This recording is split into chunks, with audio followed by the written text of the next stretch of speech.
Minasan, konnichiwa. Este es el segundo video de la serie de historia de la escritura y en este video vamos a centrarnos en la historia de la escritura alfabética. La escritura alfabética es la que usamos actualmente en el español y que tiene un recorrido largo y que la manera en la que escribimos hoy es fruto de todos estos procesos históricos.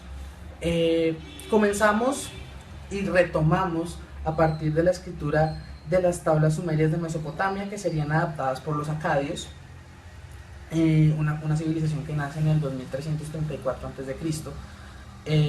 Y que se extendería por gran parte de lo que hoy en día es Medio Oriente.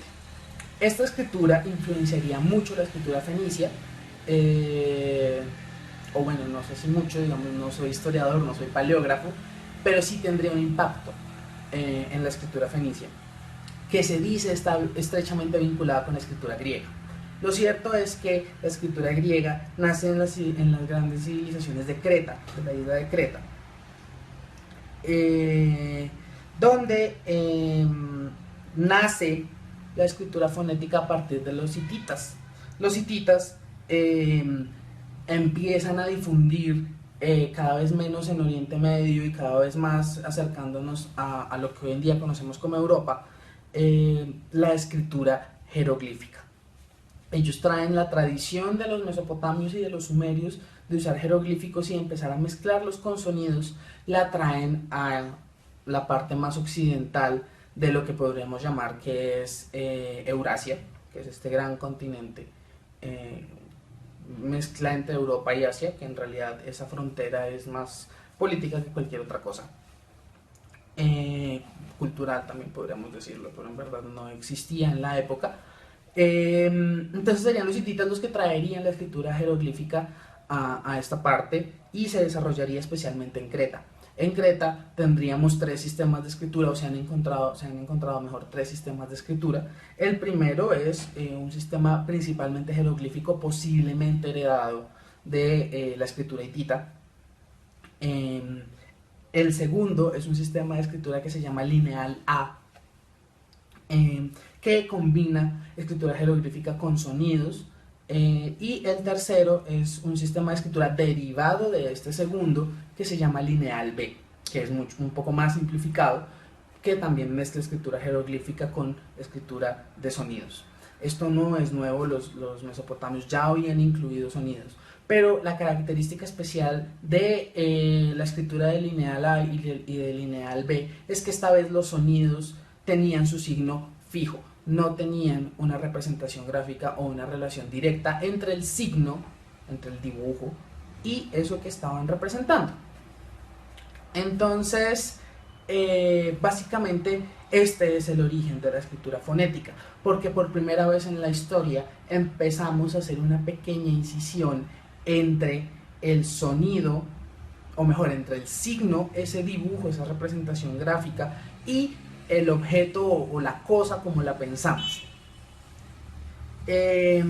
Los griegos invadirían Creta y tomarían estos sistemas de lineal A y lineal B para empezar a desarrollar su alfabeto. También entra la escritura fenicia, que es una escritura altamente fonética, pero que conserva todavía muchas cosas de los signos. Entonces, por ejemplo, tenemos el Aleph, que representaba un buey, solamente que un poco girado, que sería el origen de la A mayúscula después en la escritura romana, pero también derivaría un poco en el alfa griego. Entonces, tenemos toda esta influencia fonética, toda esta importancia del sonido. Y entonces es cuando el sonido se vuelve preponderante. Los griegos traían una tradición oral muy fuerte, de sus historias de dioses, de sus historias de héroes. No es en vano que la Ilíada y la Odisea, antes de ser escritas, hubieran sido contadas, relatadas. Homero, antes que ser un escritor, era un narrador, era un cuentero, básicamente. Entonces, por eso es que para ellos el sonido es tan importante. Y muchos historiadores y muchos paleógrafos afirman que los sistemas de escritura funcionan más o menos como un cassette de la antigüedad, y que simplemente lo que nosotros hacemos es, al ver los signos escritos, escuchamos lo que nos están contando. Por supuesto, desde mi perspectiva, la escritura tomó ese rumbo, pero no es su naturaleza principal. Su naturaleza principal es gráfica, tal como hemos visto. Su origen no es el sonido, sino es la imagen de los antiguos bisontes y búfalos de las cuevas de Lascaux.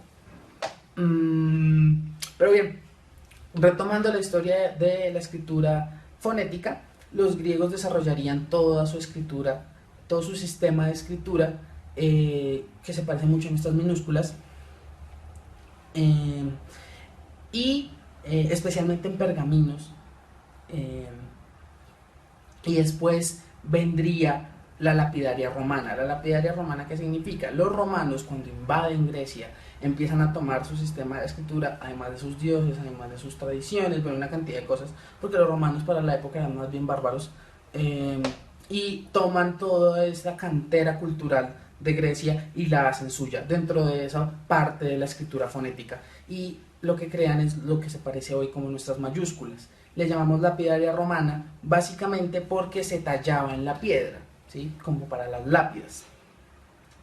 La lapidaria romana, o mejor, la mejor muestra de la lapidaria romana es la columna de Trajan. La columna de Trajan se dice que es la escritura perfecta del antiguo sistema romano. Nuevamente el sonido prepondera, y esta vez desde Grecia, pero esta vez con más fuerza aún, se desvincula lo gráfico de lo que queremos representar. Ya los signos no se parecen en lo absoluto a aquello que queríamos representar. El Aleph ya no se parece a un buey, simplemente es una letra mayúscula A.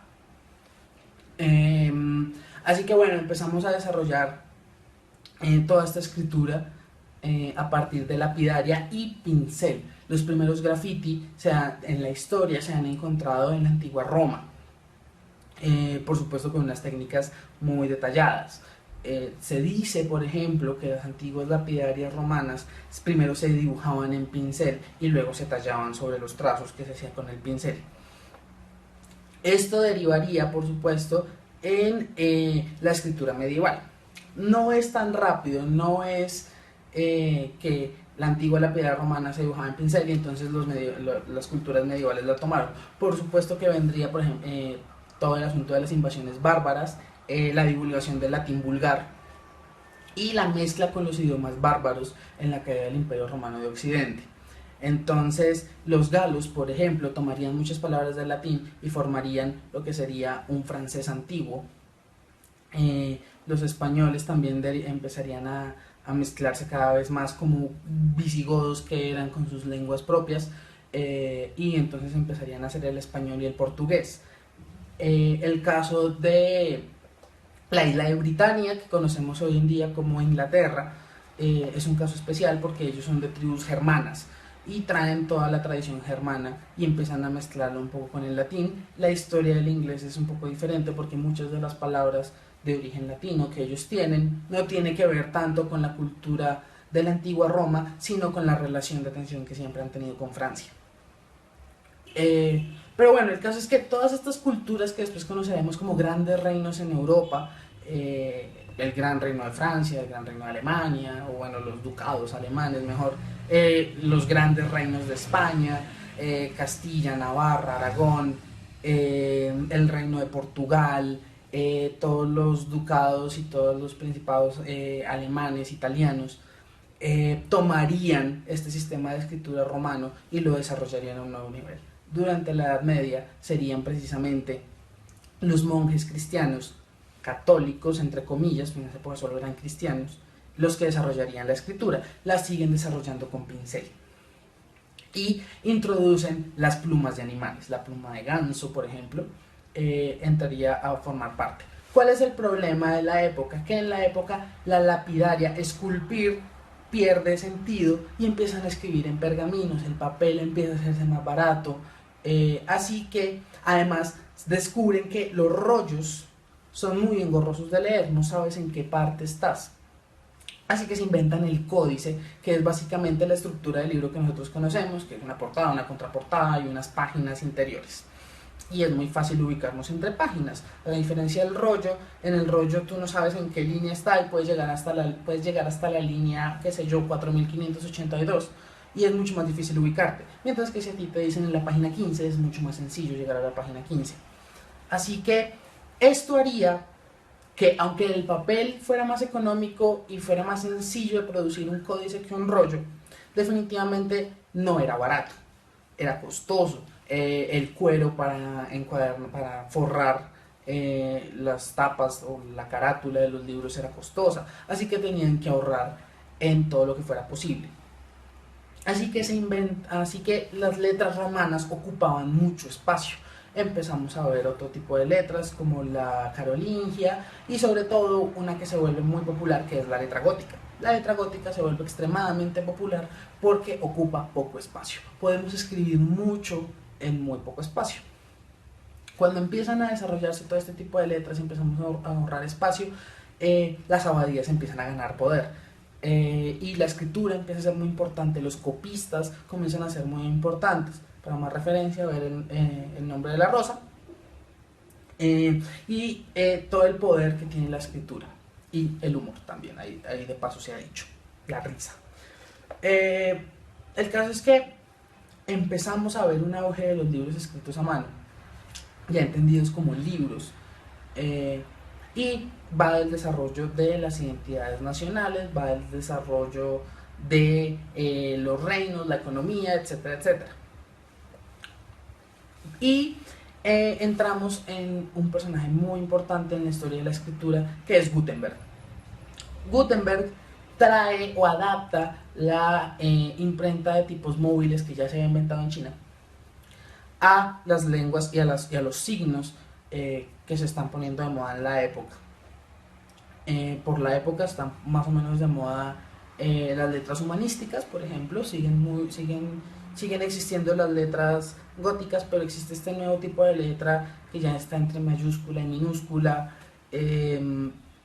para ahorrar espacios y que aumenta la legibilidad.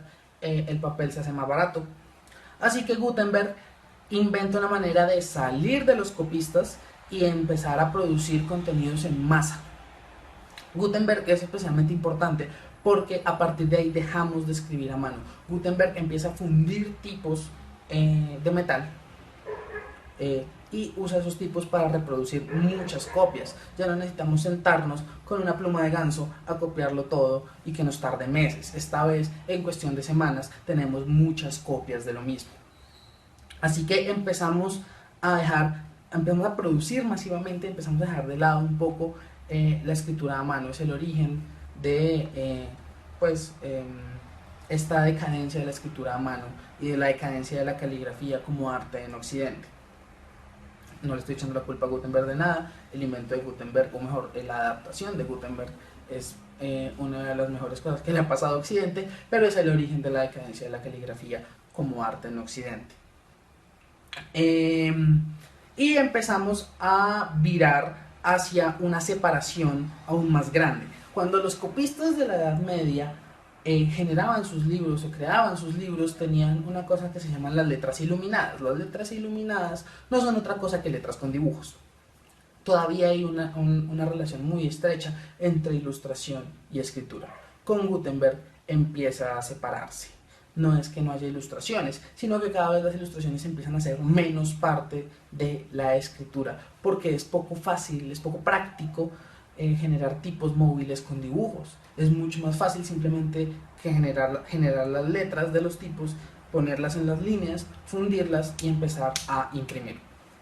Es mucho más sencillo. Así que con Gutenberg empezamos a dejar de lado toda la parte artística de la escritura, toda la parte gráfica, se pierde la caligrafía, se pierden las letras iluminadas. Por supuesto, Gutenberg también traería un auge de las lenguas romances y las lenguas germánicas. Recordemos que en la época el latín seguía siendo la lengua culta y si hablabas latín, pues eras culto.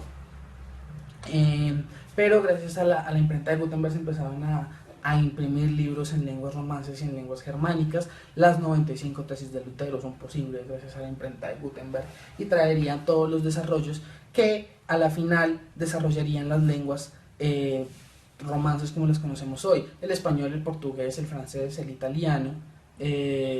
Tomaríamos también el rumbo de las lenguas germánicas, el alemán, el inglés. Entonces veríamos el auge de estas lenguas gracias a Gutenberg.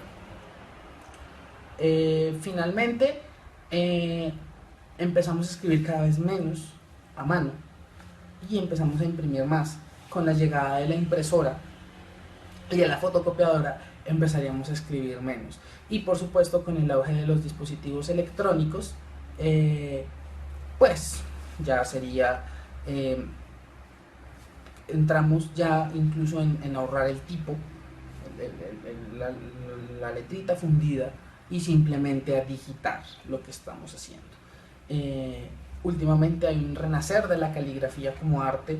Está la rotulación, también conocida como lettering, y empezamos a volver a vincular la escritura con el arte. Si se dan cuenta, por ningún lado aparece lo gráfico y cada vez nos despegamos más de lo gráfico en la escritura del español, y esa es una de las grandes diferencias que tenemos con la escritura de caracteres chinos. Eso es todo por el video de hoy, espero les haya gustado, espero hayan aprendido. Yo sé que poco o nada tiene que ver con kanji, pero quería que conociéramos la ruta que ha venido tomando el español y por qué escribimos como escribimos hoy. A grandes rasgos, esto es una historia muy general. En el siguiente video vamos a ver el rumbo de la escritura china que toma después de la unificación, y en un siguiente video veremos la adaptación de la escritura china en Japón. Eso es todo por este video. Si tienen algún comentario, no duden en dejarlo abajo, y nos vemos en otro video. Sore ya, matane.